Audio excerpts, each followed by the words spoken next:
Have you ever laid in bed exhausted only to realize your body is still while your mind won't stop running? Thoughts rush in like uninvited guests. Regrets from yesterday. Worries about tomorrow.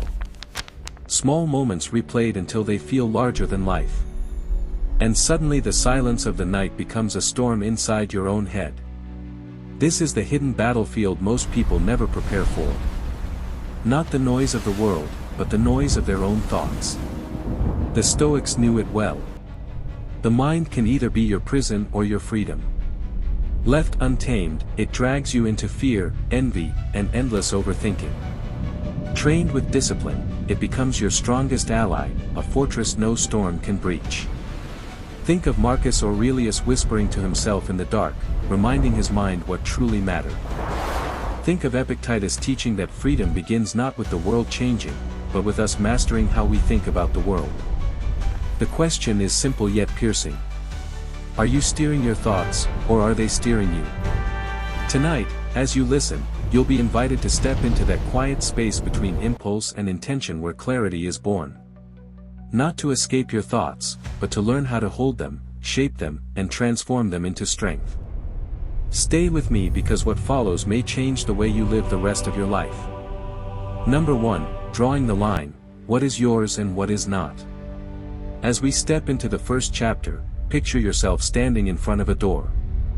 You push against it with all your strength.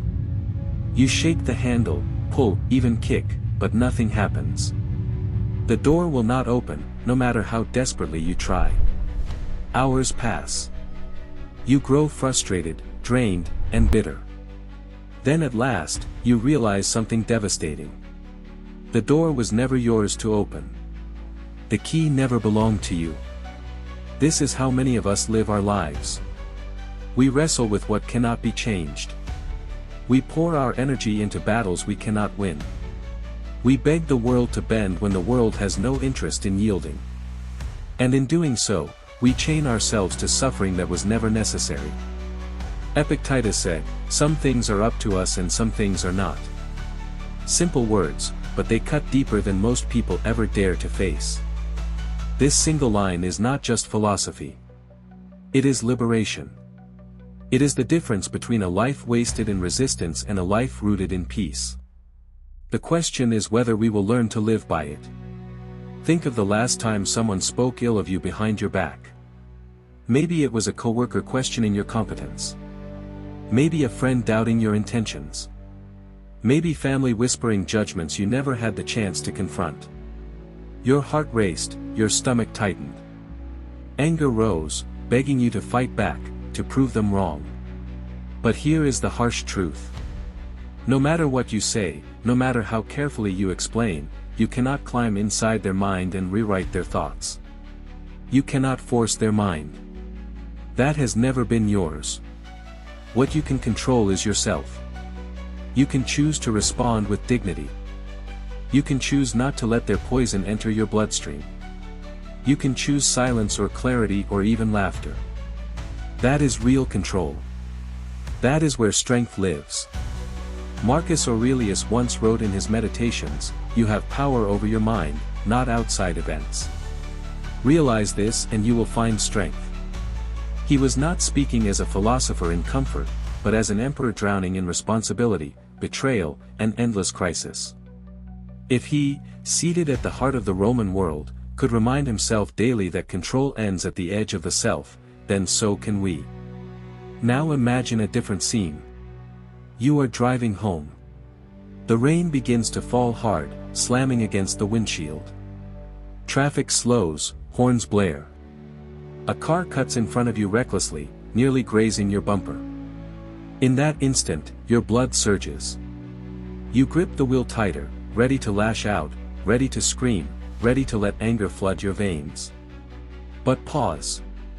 What do you actually control? You cannot stop the rain.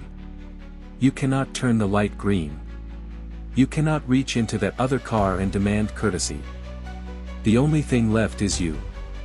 Your breath, your grip, your choice to let anger drive or to remain steady in the storm. This is what the Stoics meant when they drew the line between what is up to us and what is not. It is not theory. It is not cold detachment. It is training. Training to face chaos without letting chaos seep inside you. Seneca once said, "We suffer more in imagination than in reality." Think about it. How many times has your mind spun stories far worse than the truth? The gossip, the mistake, the imagined disaster. They are not reality. They are storms created by the refusal to accept limits by trying to control what was never ours. But there is another way, and it begins with a deceptively simple question. Is this within my control? Ask it when someone criticizes you. You cannot control their words, but you can control whether you let those words define your worth. Ask it when you are anxious about the outcome of an exam, a meeting, a deal, a performance. You cannot control the result, but you can control how you prepare, how you study, how you breathe, how you sleep. Ask it when life hands you pain, rejection, or loss. You cannot stop the waves from coming, but you can decide whether you will drown in them or learn how to stand in the surf. Each time you ask that question, you pull yourself back from the edge. You return to the present. You reclaim your energy from illusions, and you begin slowly to train your mind like a warrior. Training does not happen once. It happens daily. Every insult, every disappointment, every storm is another drill. The world is unpredictable. People will misunderstand you. They will reject you. They will hurt you. But when you practice this discipline, you will no longer be consumed. You will watch the storm instead of being swept away by it. Think of a mountain. Winds whip against it. Rains erode its surface. Lightning strikes, but the mountain stands unmoved. Does the storm stop? No. But the mountain remains. That is what you must become. Not immune, not numb, but rooted. Rooted in the one thing no storm can touch. Your response. The beauty of this truth is that it cannot be taken from you. You may lose money, reputation, friendships, opportunities, but the choice of how to meet those losses remains in your hands. And that is where real power begins. Now consider the cost of ignoring this lesson. A life spent in constant reaction. Every rude word controls you. Every delay enrages you. Every uncertainty cripples you. Slowly you lose yourself. You become a puppet pulled by the strings of circumstance, dancing to a tune you never chose. And the saddest part is that it feels normal because so many live this way, mistaking chains for freedom. But the Stoic knows better. The Stoic trains daily to sever those chains, to live not at the mercy of circumstance, but at the mercy of reason, to be calm in chaos, to be free even in hardship, to stand where others collapse. Happiness and freedom, Epictitus said, begin the moment you fully grasp this truth. They do not begin when life gets easier. When people finally respect you when the storms subside. They begin now in this very breath when you choose to hold on only to what is yours and let the rest fall away. So when you find yourself again at that locked door pulling, pushing, begging it to open, stop. Step back. Ask the question, is this within my control? If the answer is no, walk away. There are other doors. And more importantly, there is the door within. The one that leads to peace, clarity, and freedom. That is the door you have always had the key for. Strength is not noise. It is silence that holds. It is roots that do not move. It is knowing the line between what belongs to you and what never will. Cross that line and you will always suffer. Respect it and you will finally be free. Number 2, the art of the pause, freedom between stimulus and response. Entering the second chapter, picture this. A sharp glance cuts across the room. Disapproval written in silence. A message arrives colder than ice. Words chosen not to build but to wound. Or perhaps in a meeting, your voice is brushed aside. Your idea dismissed with a smirk.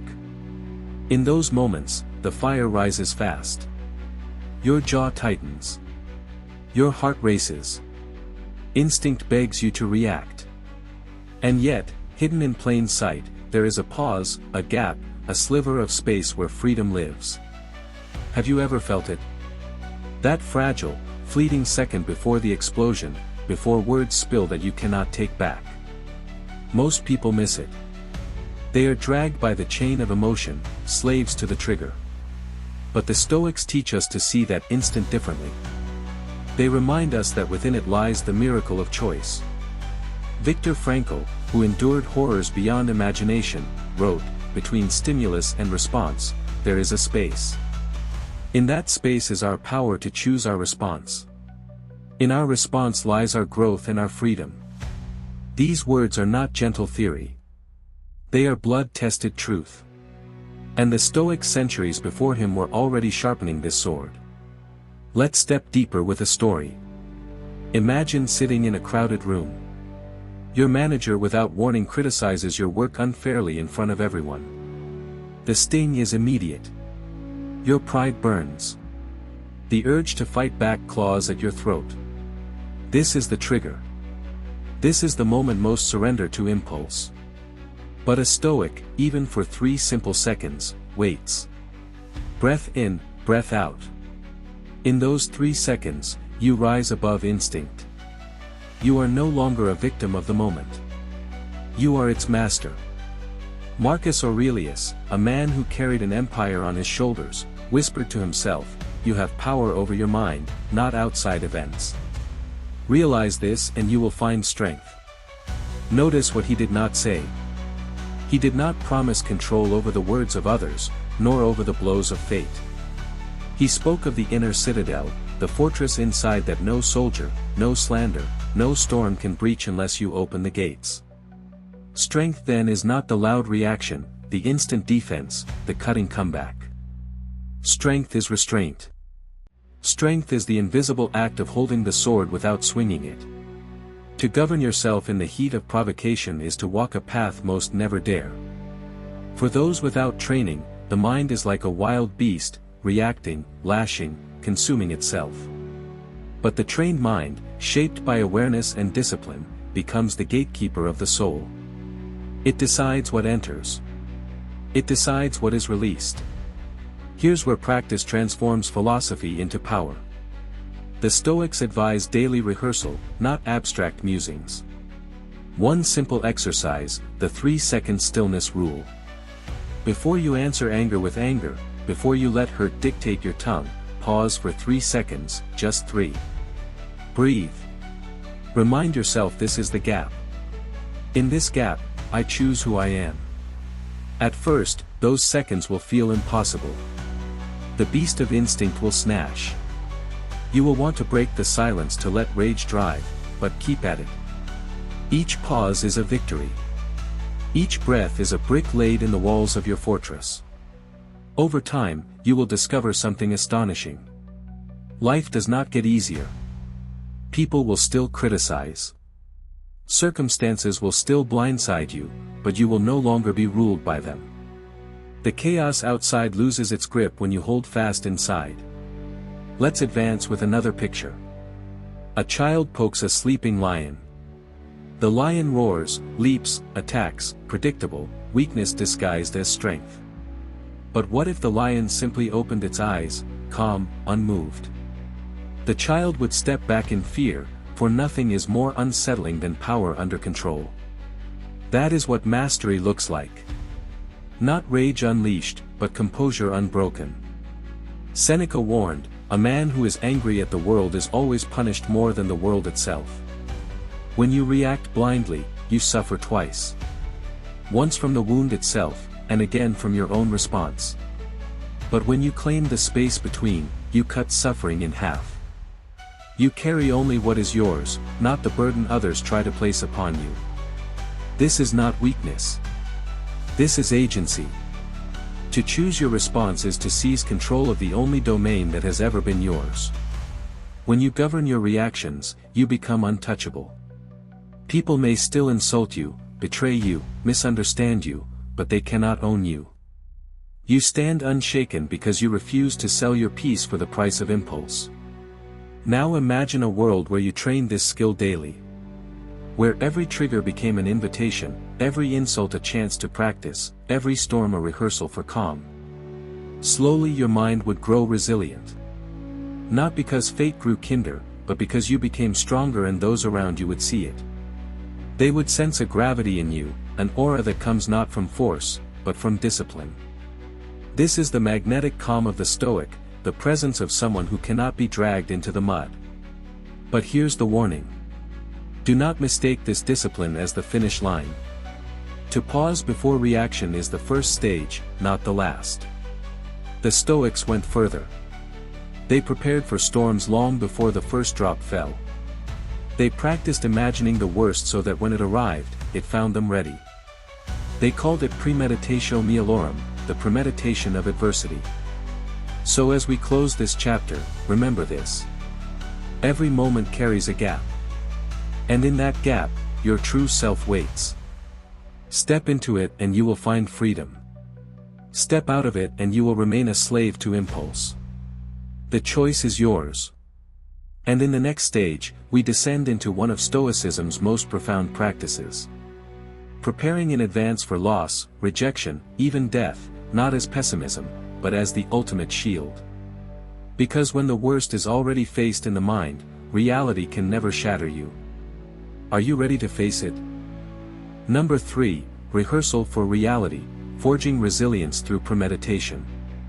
As we step into the third chapter, imagine walking into the day with nothing but fragile hope. You expect the meeting to go smoothly. You expect friends to remain loyal. You expect your effort to be noticed and rewarded. And then without warning, life breaks the script. A door closes in your face.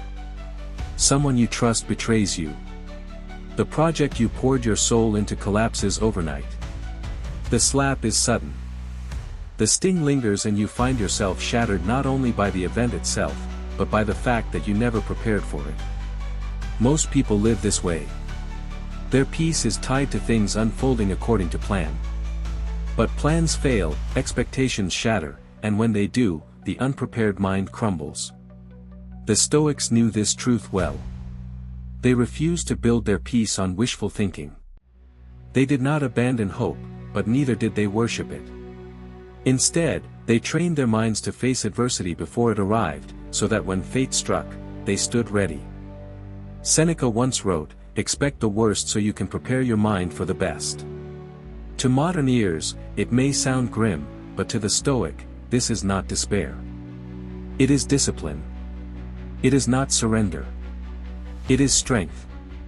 It is the art of living with eyes open, of meeting reality on its own terms instead of being crushed by surprise. Now imagine Marcus Aurelius on a freezing battlefield. His empire besieged by war, plague ravaging his people, betrayal creeping from within his own court. He did not soothe himself with fantasies of calm seas. He reminded himself that life was not a dance to be glided through, but a fight to be wrestled with. He wrote, "Life is more like wrestling than dancing. Wrestling is messy. You will be pushed, thrown, and bruised. But if you know that going in, you brace yourself better and you rise faster after every fall." Here's where Stoic practice sharpens into a blade. Premeditatio malorum, the premeditation of adversity, a discipline of the mind. Before every important step, take 5 quiet minutes. Sit still, breathe, then walk your mind through the shadows. Imagine the rejection. Imagine the loss. Imagine the collapse. Not to drown in fear, but to prepare for it.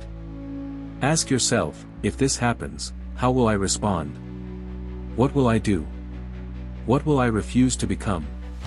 At first, this exercise feels heavy. You may think it invites anxiety, but the opposite is true. Fear grows strongest in the unknown.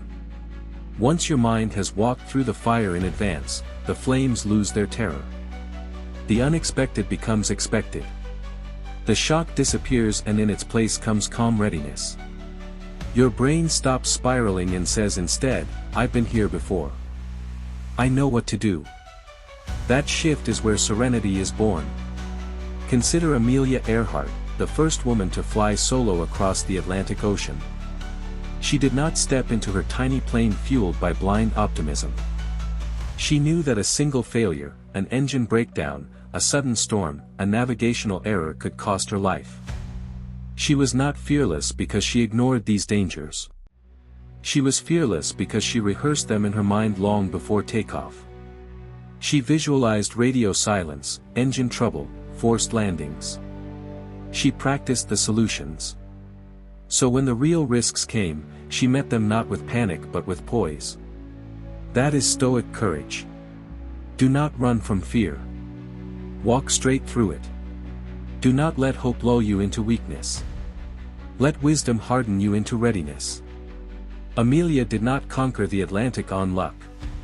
She conquered it on mental preparation. Her victory was carved long before the flight in the rehearsals of her mind. From here we return to ourselves. Life will not always go your way. Friends will leave. Plans will fall apart. Dreams will stall. You will fall. But that is not failure. Not unless you surrender. True failure comes only when your mind collapses before the blow. When you give up the one power that was always yours, your ability to respond with strength. This practice builds a kind of mental immune system. Just as the body strengthens by being exposed to challenge, the mind strengthens by rehearsing adversity. When reality strikes, the prepared mind is not broken. It is simply activated. Panic belongs to those who never prepared. Poise belongs to those who did. Think of it this way. A soldier trains not in comfort but in harsh simulations of war. Not because he loves pain, but because he knows that when the real battle comes, training will be his shield. Premeditatio malorum is your training ground. It is your rehearsal for the unpredictable. It is what transforms you from victim to warrior. Seneca also wrote, "Heroes present ills of their power who has already rehearsed their coming." That is the essence of this practice. You strip adversity of its teeth by facing it before it bites. You walk into the day no longer begging for perfection, but braced for reality. And in that bracing, you discover a paradox. When you expect difficulty, you actually experience more peace. Because nothing can truly surprise you anymore. The storms will still come. The winds will still break against your walls, but you will not collapse like those who trusted fragile expectations. You will stand firm because you have already stood there before in your mind. You are not meeting the storm as a stranger. You are meeting it as an old acquaintance, and because of that it cannot rule you. So anticipate the worst, not to live in fear but to live in freedom. Let your mind walk the dark paths before reality forces you onto them. And when the day comes, and it will, you will not panic. You will act, you will rise, and you will remain unshaken. From here, the Stoics take us one step further. They teach not only to prepare for adversity, but to embrace it, to turn obstacles themselves into fuel for growth. And that is where the real transformation begins. Number 4, The Alchemist's Secret, How Perception Creates Reality. As we step into the 4th chapter, picture yourself behind the wheel on a quiet afternoon. The road is familiar. The rhythm of the drive steady. Then out of nowhere, a car cuts sharply in front of you. Your foot slams the brake. Tires squeal. Your chest tightens. Blood surges to your face. And in an instant, anger explodes. Is this guy insane? You hear yourself think. Rage fills the cabin like smoke, choking out every other thought. But pause for a moment. What really happened here? Did the car itself plant that anger in your chest? Or was it the story you told yourself about the act, the judgment that it was reckless, dangerous, disrespectful that set the fire burning? Epictitus once said, "Men are disturbed not by things but by the views which they take of them." A line that cuts to the marrow of our existence. External events by themselves are neutral. They hold no emotion, no poison, no peace. It is our interpretation, our labeling of those events that gives birth to the storm inside us. The car cutting you off was just a car changing lanes. But your belief about it turned it into an attack. And that belief, not the car, made you furious. Now imagine another twist. What if you learned that the driver was rushing their child to the hospital, fighting every second to save a life? Suddenly, the heat in your chest softens. The same event that moments ago birthed fury now sparks compassion. What changed? Not the event itself, but your perception of it. Awareness reshaped the story, and with it reshaped your emotions. Here's where the Stoics reveal a truth as sharp as a blade. Awareness is the root of all emotions. Your feelings flow not from the world, but from the lens through which you see it. And when you train yourself to notice that lens, you gain power over what once ruled you. Moving into another scene, you send a heartfelt message to someone you love. Minutes pass.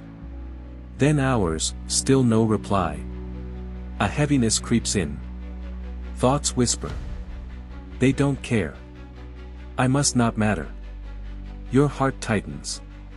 Sadness floods in. But step back. What if the truth is simpler? What if they were busy, their phone dead, their day consumed by work? Suddenly, your hurt dissolves. The silence was never an insult.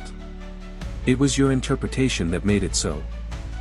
Marcus Aurelius reminded himself daily, if you are distressed by anything external, the pain is not due to the thing itself, but to your estimate of it. And this you have the power to revoke at any moment. The emperor who bore the weight of Rome knew that perception is the hinge on which peace turns. This is where awareness begins its work. To notice not only the world around you but the movement of your own mind. To pause in the moment of reaction and realize I am feeling anger. I am feeling hurt. I am feeling anxious. With that shift, you are no longer drowning in the ocean of emotion. You are standing on the shore watching the waves. And from the shore, you can choose whether to step in or let them pass. Here's a practice. Write down a moment that left you furious, sad, or disappointed. Then rewrite it from another angle. Perhaps more generous, perhaps more detached. The exercise is not about lying to yourself. It is about realizing that emotions are not carved in stone. They are shaped by stories. And stories can always be rewritten. Think of it like this. When you recognize your perspective, you expand the space between stimulus and response. That space is sacred. It is the forge where raw emotion can be hammered into strength. Anger can be softened into patience. Disappointment can be reshaped into learning. Hurt can harden into resilience. Each time you practice this awareness, you carve deeper channels of mastery into your soul. The untrained mind reacts like a wild animal lunging at every shadow. The trained mind becomes a sentinel standing guard at the gates of the inner citadel. It watches the thought enter, examines it and decides, does this deserve to rule me or will I let it pass? That is sovereignty. That is freedom. Let's step into another perspective. Think of the times you overreacted, snapped at a friend, carried bitterness for days, let anxiety rob you of sleep. Later, with distance, you saw the truth. It wasn't worth it. But in the heat of the moment, your lack of awareness made you a prisoner of reflex. Awareness is the key that unlocks that prison. It does not silence emotions. It puts you in command of them. Seneca warned, we suffer more in imagination than in reality. Awareness dismantles that imagination. It forces us to ask, is this pain real or is it a shadow cast by my thoughts? Most of the time it is the shadow, and when you realize that, you reclaim peace. So train this muscle daily. Pause when you feel the surge rising. Name the emotion. Question the story behind it. Reframe it if you can. And watch as the same world that once tossed you around like a storm now becomes a place you navigate with calm. The events may not change, but you will. From here the Stoics call us to practice in small things so we are ready for the great. If you can master your reaction to a text left unanswered, you will be better prepared when life delivers heavier blows. If you can shift perspective when a driver cuts you off, you are rehearsing for the days when fate cuts deeper. Awareness is not weakness. It is power. To watch your own mind is to become more than a passenger in your life. It is to take the wheel back from chaos. And that is the road to freedom. Number 5, the obstacle is the path, turning adversity into your teacher. As we step into the 5th chapter, imagine a mountain path rising before you. It looks smooth from afar, almost inviting. But the moment you begin to climb, the ground changes. Stones roll under your feet. Thorns tear at your hands. The air thins and burns your lungs. Every few steps, something blocks the way. Most travelers curse the path. They stop. They turn back. They complain that fate was unfair to place such obstacles in their way. But the Stoic looks closer and sees something hidden in plain sight. The obstacle is not blocking the path. The obstacle is the path. Marcus Aurelius wrote with piercing clarity, "The impediment to action advances action. What stands in the way becomes the way." This is not just a poetic phrase. It is a key to survival, a method for strength. Life was never designed to be smooth. Life is resistance and resistance is training. Think of the gym. A man who never lifts a weight, who lies all day in comfort, never grows strong. Muscles demand strain. They grow only by being tested, stretched, and torn, only to rebuild stronger than before. The mind is no different. Comfort softens it. Adversity shapes it. Every challenge is a weight in the gym of the soul. When you lift it, when you face it, when you breathe through the pain, you grow. Now imagine a heartbreak. The person you loved rejects you. Your chest aches like a wound. Pride bleeds. And every instinct begs you to collapse into self-pity. Through ordinary eyes, this is the end of the story. Through Stoic eyes, it is an exercise. Pain becomes the barbell pressed into your hands. The questions you ask yourself are the repetitions. What does this rejection reveal about me? Where did I place my worth? What can I refine to become stronger, wiser, more grounded? With each honest answer, you lift. With each reflection, you grow. What could have crushed you instead forges you into something unshakable. Let's move to the workplace.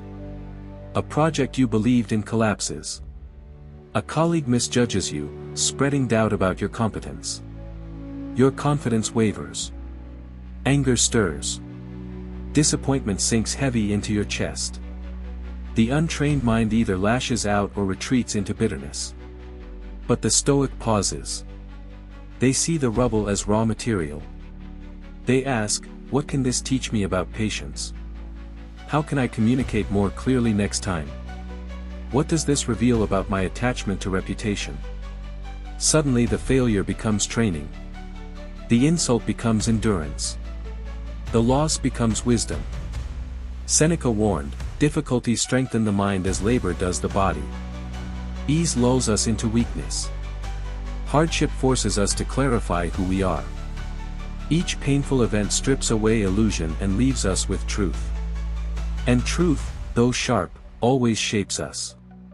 But here is where many falter. They admire the idea of turning adversity into training. Yet they do not practice it. Stoicism is not meant to be admired. It is meant to be lived. The training ground is not in books. It is in the life you are already living. Here's a simple practice. Write down the failures you have endured. The exam you failed. The promotion you lost. The friendship that ended in silence. The betrayal that left you hollow. At first these may look like scars, but rewrite them as lessons. Ask, what did this moment train in me? Did it sharpen my patience? Did it force me into discipline? Did it teach me humility? Did it reveal a strength I never knew I had? In this light, your past no longer looks like a battlefield of losses. It becomes a training log. Proof of growth. Consider another example. A young athlete trains for years to compete. One day he breaks his leg. Most would call it ruin. But through discipline, he discovers new dimensions of himself. He studies strategy instead of speed. He builds mental toughness instead of physical dominance. When he returns, he is no longer just fast. He is wise. The injury became the weight that made him whole. This is the Stoic vision. Adversity is not a minus sign in life but a plus. It does not subtract from you. It adds to you if you face it rightly. From here, something remarkable happens when you stop fearing adversity and begin to accept it as inseparable from life. You feel lighter. Fear loses its teeth. You no longer shrink back at the shadow of difficulty. Instead, you lean into it. You no longer feel cursed by misfortune.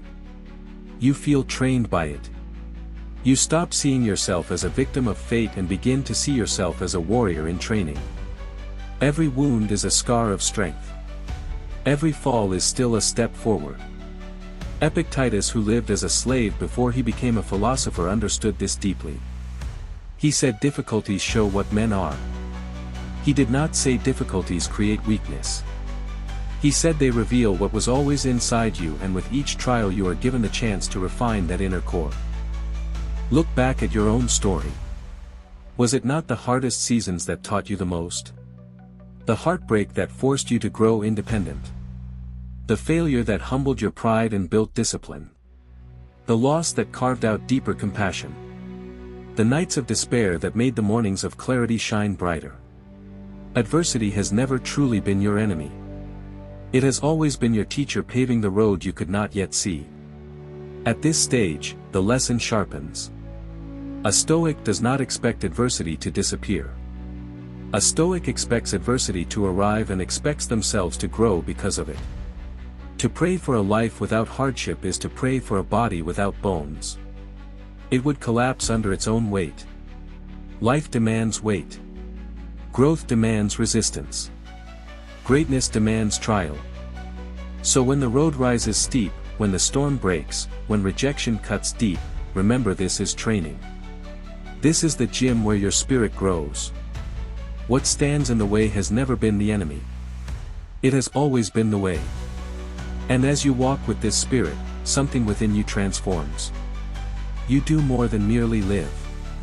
You grow day by day, hour by hour, struggle by struggle, until one day you realize the storms you once feared were the very winds that carried you forward. Number 6, the architect of habit, building a fortress through daily discipline. Entering the 6th chapter, imagine the very first moment of your day. The alarm rings. The sun waits beyond the window. But instead of rising, your hand reaches for the phone. One swipe, one scroll, and an hour dissolves into nothingness. A blur of headlines, photos, opinions. And when you finally look up, your spirit is no stronger, your purpose no clearer. You feel as though the day was stolen before it even began. That is the quiet power of undisciplined habit. It steals without noise yet leaves you empty. If you do not master your habits will master you. And a mind mastered by habit cannot be trusted to remain calm when provoked, clear when panicked, or steady when defeated. Small daily surrenders build into a life of weakness. That is why the Stoics treated discipline not as decoration but as survival. Moving deeper, let us remember without discipline, philosophy is nothing but ink and air. With discipline, philosophy becomes breath itself, animating each step. To the Stoics, discipline was never cruelty, never a prison of denial. It was liberation from the chains of craving. They knew that every unchecked impulse, every indulgent whim is another chain fastened around the soul. Restraint is not punishment. It is freedom. Picture the small rituals they practiced. Journaling each dawn to examine their thoughts. Rising early to greet silence before the noise of the world began. Restraining appetite so that pleasure never ruled them. Watching impulses as a guard watches the gate, deciding what enters and what leaves. These were not grand gestures. They were quiet repetitions, bricks laid one by one into the fortress of the mind. Now imagine this instead of scrolling away your morning. You rise early, Sit before a blank page and write 3 simple questions. How will I respond as a strong person? How will I face discomfort? How will I remain calm when misunderstood? 3 questions, no more than 5 minutes. And then 3 affirmations. I can remain calm. I am not defined by circumstances. I am the master of my own reactions. This is not ritual for ritual's sake. It is training. Each line is a repetition, a weight lifted, a seed planted because the mind is like a muscle left idle, it grows soft, work daily, it grows strong. Every repetition forges a new reflex. The reflex of serenity in chaos, the reflex of patience in discomfort, the reflex of steadiness when insulted. Discipline transforms intention into instinct. Advancing further. Let's expand the vision. Discipline does not end at the morning page. It stretches into how you eat, how you work, how you speak, how you rest. Each decision becomes a test. The Stoic does not ask, do I feel like this? They ask, does this make me stronger, wiser, freer? If yes, they embrace it. If no, they release it. In this way, they preserve themselves against the storms outside by first mastering the winds within. Here's where a paradox must be faced. Discipline is the parent of freedom. At first it sounds like contradiction, but ask yourself, is the person who eats whatever craving demands, who lashes out at every spark of anger, who procrastinates whenever comfort whispers, are they free? Or are they shackled to their own instincts? Now look at the one who governs appetite, who breathes through anger, who moves even when weary. That one is free. For freedom is not the ability to do whatever impulse commands. Freedom is the power not to be commanded by impulse at all. Let's return to the morning ritual.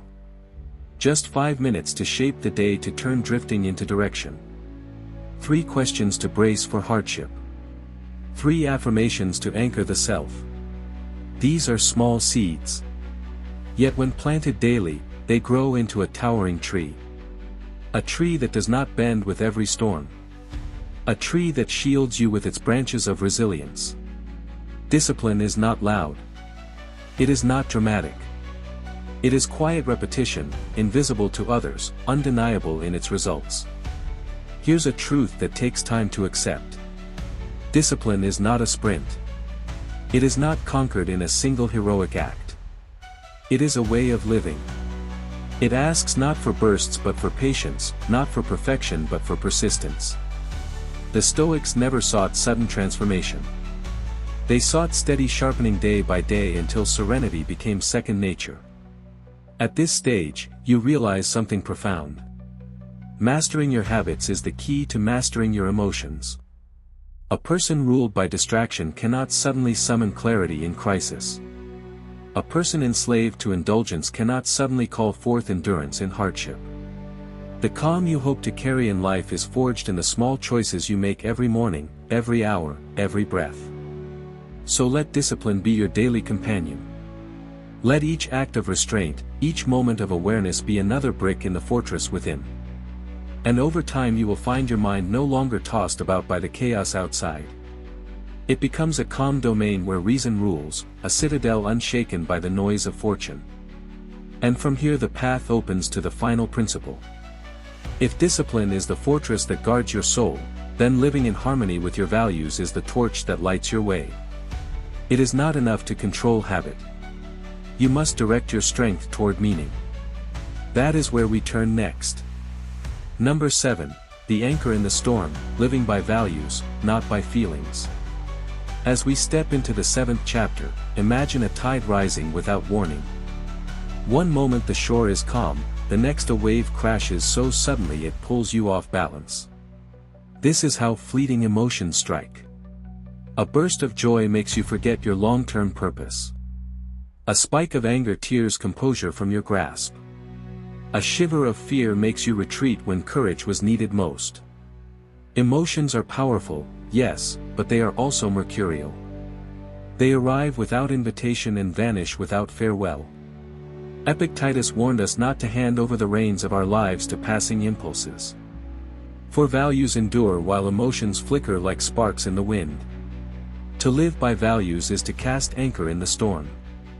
Without it, every mood, every whim, every passing glance from another becomes a current strong enough to steer your life into places you never meant to go. Now imagine this. Someone insults you in public. Instinct rises. Pride aches. Anger tempts you to lash back. But then you remember the value you chose to embody. Integrity. You breathe. You steady yourself, and instead of reacting like a wounded animal, you respond as one guided by principle. The insult fades, but your integrity remains intact. That is power.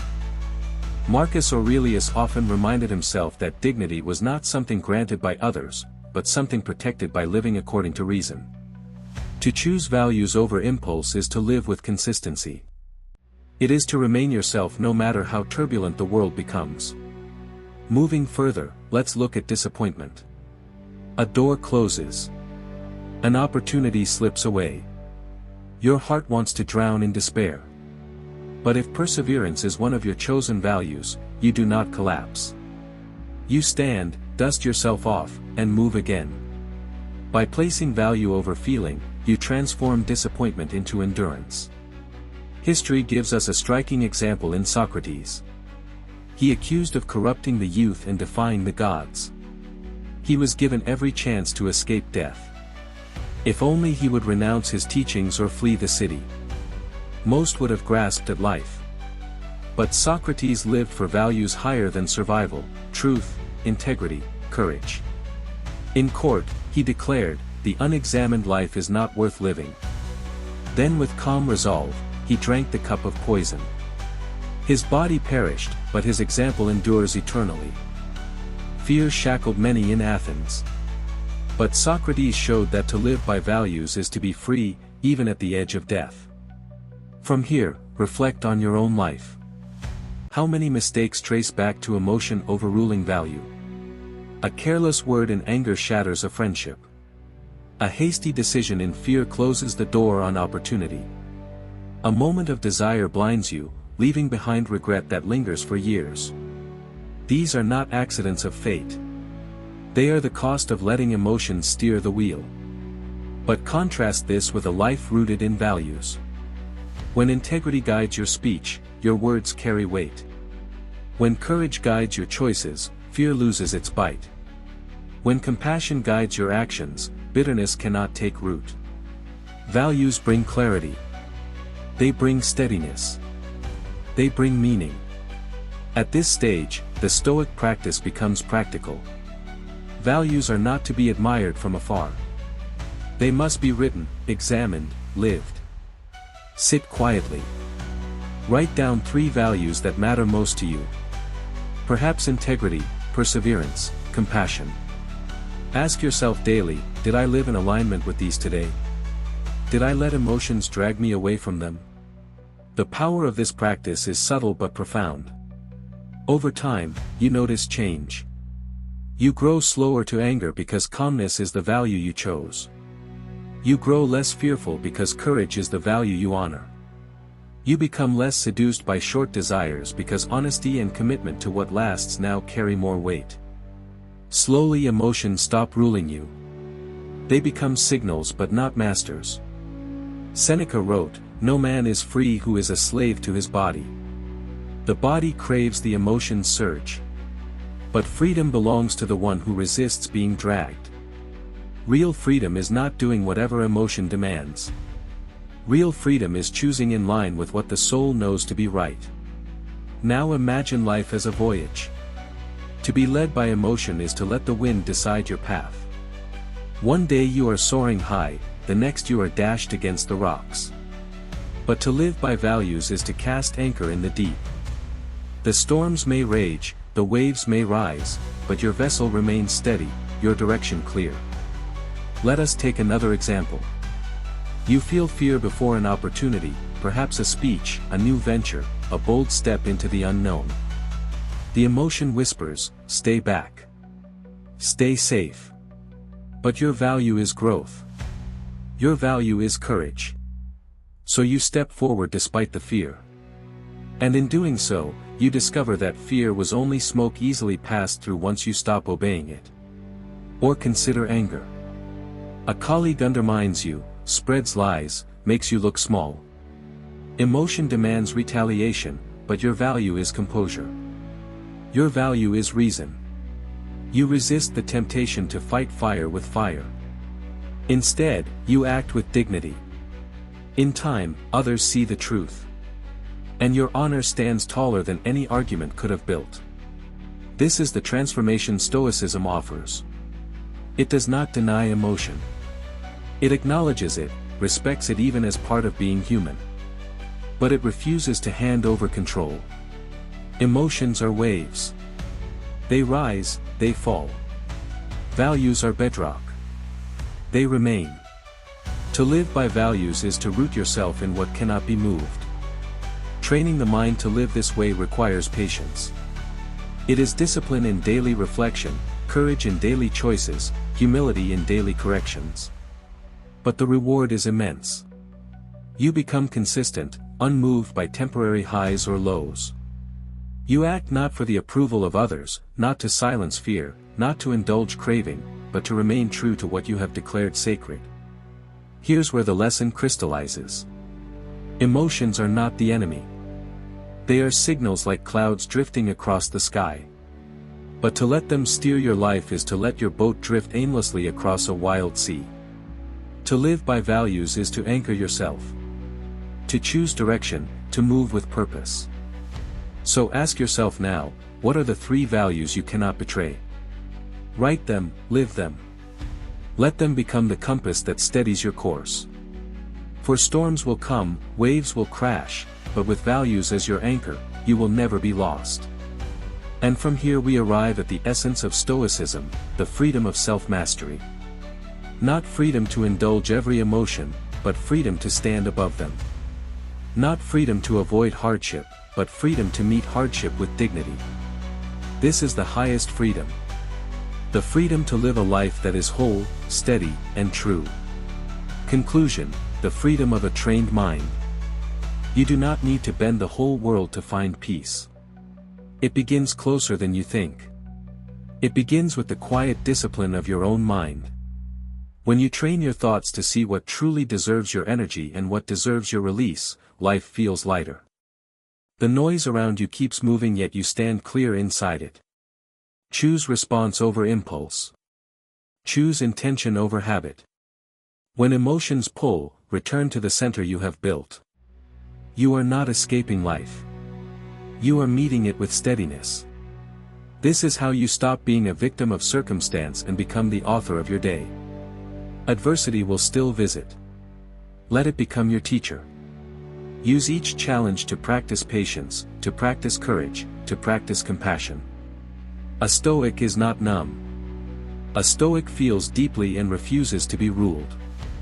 That is real power. That is freedom. If this message helped you, consider supporting the journey.